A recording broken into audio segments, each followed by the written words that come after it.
Hello everybody, my name is Sam, aka Samster, and as you can see, today we have been working on the Whizzer.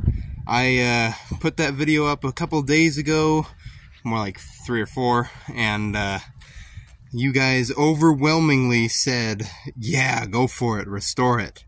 So I figured, you know what, it's got the potential, let's go and do it.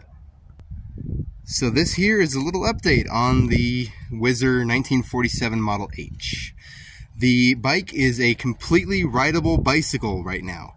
So, for instance, I got the front rim. This is a completely different, just mountain bike rim, and it even has a quick release. The reason is the fork fingers, where the actual axle would go on the old one, is so skinny. The threads are so skinny that the only thing that would fit would be a quick release, which I do want to change. So what I was thinking is, I mean, this is the original rim, but it is completely destroyed. I was thinking I should re-spoke it, but at the same time, I don't want to put brand new spokes in just a rusty rim. So I might just have this hub, which this hub is fine. So, I mean, it just needs lubed and stuff, but the races are all fine. So I think I might use that. We'll see, but I might use this hub and just get a new rim, but also something that would match. But anyway, in the meantime, there is a sort of rim that is on it, and we both have brand new Worksman tires on the thing with slime tubes and stuff. So what I did on the back one, and a couple of you guys mentioned this back wheel might need to be replaced. The thing is, someone already had originally put thicker gauge spokes on there. They're 12 gauge, or not 12, they're 10 gauge spokes, I think, if not 11. They're thicker than that other rim. So someone, you know, because they reinforce this frame and stuff, someone really cared for this bike. They put thicker spokes on the rim so it would actually be able to drive the thing. And actually, I've cleaned one of these up with like my fingernail and stuff and wire brush. Just one, so I didn't have to like make the patina look any different.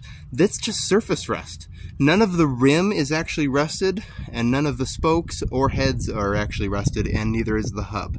So it's structurally okay, it's just got surface rust.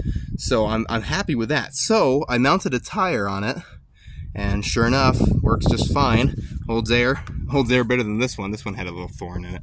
But the other problem with this one was, well, here, I'll show you. Well, I can't really show you, but the hub, I really wanted to keep this exact rim because, I mean, the patina on this, I'd break every single bolt if I were to undo the what do they call these? It started with an S. Anyway, the actual pulley. So, another reason I wanted to keep it is it is a skip tooth everything. So it's a skip tooth back sprocket gear and chain and everything. So I wanted to keep this hub.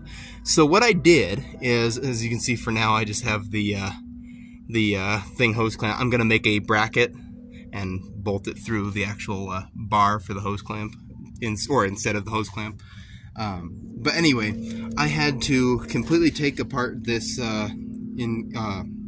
internal brake, coaster brake, and had to rebuild everything. Couple of the things, like the bearing race on one side was completely, I mean, shattered and gone. The other one was in good shape, but it's one of those kind of bearings where you just can't find anymore, especially because they didn't have numbers on them. But I even, you know, measured it and cross-referenced, and I just can't find something like that.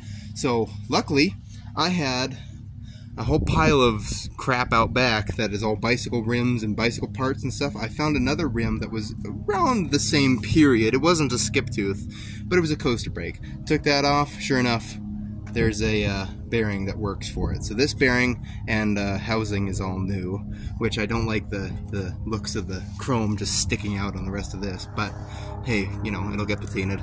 Another thing is, loud helicopter. Anyway, another thing is the brake was completely not working and the drive would not engage, so it would just spin, spin, spin. So I had to rebuild pretty much everything. Just kind of clean it up, put it back together, grease it, you know, stuff like that. But now it is a completely rideable, it's pedalable, it's coastable, and it's brakes. And the brakes are not actually that bad for a coaster brake, so that's pretty good news. Another thing that you can see I did was, the original controls were those little thumb throttles and compression release. So I thought, well, I have a thumb throttle laying around that's black, so it kind of blends in. The other ones are completely rusted shut, so this one, I mean, it's the best minimalist thing I can do to actually somewhat be realistic to the original Whizzer. I had this Coke bottle grip that was new old stock for one of the other bikes that I never used. So it very closely matches the other one. So this one's not hard as a rock, though that one is. The other one's broken, and I don't want to try to test it and see if it's, you know, any worth repairing. Probably not. There's another helicopter. Anyway, another thing I did was this clutch arm. The clutch arm, if you remember, was over here for some reason, and it was, I mean, you could touch it and it would fall apart, kind of rust. So I put this guy on it. It's chrome. I might paint it brown, maybe. I might paint a couple of things brown to match kind of the patina. But anyway, this brake lever is now used as a clutch lever, which I've routed the cables all the way down and underneath so you can't really see it, to the actual actuator bar. And then I just have it up here for now. So that actually brings me to the engine. Please excuse the mess in here, it's terrible. The engine, last I showed you guys, was on the bike. This is actually what it looks like, taken with the side cover off and the cylinder off and stuff like that. What I have done, and I'll insert a image here. This is the points, that was the points. So the points that were originally in it were so far gone. I mean, they're in here. I have these old points. The actual contact points are completely corroded and terrible. And I tried filing with them with the points, and I just could not get a consistent spark. I got a lot of yellow sparks every once in a while, kind of thing. So I have that. What you saw in that picture, that was it's the new ignition to replace points for any kind of utility engine, stuff like that. As far as the inside of the crankcase, I have, of course, listed this on here, and that's actually kind of a sneak peek of what I've got for it, so I'll get to that in another video. But this crank, the tolerances were completely gone. I mean, there was about this much of play with the crank bearings at the bottom end. So I had to order a new crank. Now the crank spins beautifully and everything works, you know, beautifully. Valve timing was completely off, 180 degrees, but now is back on time. Let's see if we can find it. There's both zeros. Where's the camera? There. Both zeros, you know, connect to TDC. Valves work great on the cylinder, which we'll get to. I reconditioned this bearing, so if it wasn't rubbing, there. Spins beautifully now. That's the clutch. This is the actuation for the clutch. It'll just untension the belt and kind of slip, so it'll go into neutral. I took apart the breather. I took apart the coil and everything just to make sure it was okay, and I cleaned it and everything. I got a new condenser in the rear here. That's actually from one of the Saab Sonnets. But it's the same condenser, like resistancy, I guess. I don't know, it works fine. We'll see if it actually runs. As for the cylinder, the header was on backwards. What else was there? The carburetor is completely rebuilt. I just took it apart, cleaned it, made sure all the gaskets were okay, and it actually holds fuel and seems to work, so that's fine. The cylinder, let me show you this. Let me put this upside down like this. You probably won't be able to see it, but the cylinder wall is still beautiful. I think someone, like I said in the last video, I think someone tried to mess with this bike quite a bit after its life and tried to get it running again and just failed. So, but yeah, so the cylinder's in good shape. Let's see, this is the bottom of the crankcase arm, or crank arm, and here is the original everything on the piston. The piston rings are okay. They don't have all their life in them yet, but I'm going to try it for now.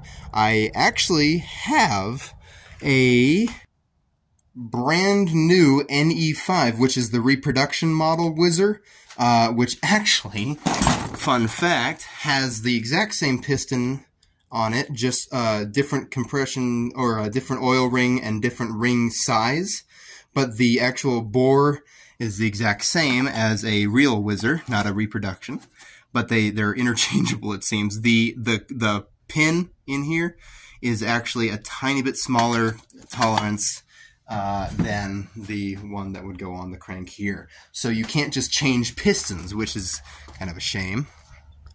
Which honestly, I completely understand why. It's just, you know, only 50, 60 years apart. But yeah, anyway, I got a new belt. This is a swamp cooler belt that we had laying around. It seems to be the exact same as the old one, which I did have. This belt is actually from another reproduction Whizzer that I used to have, and is the exact same for that guy. Here's the new points box, whatever, new gasket from the NE5, but it works on that again.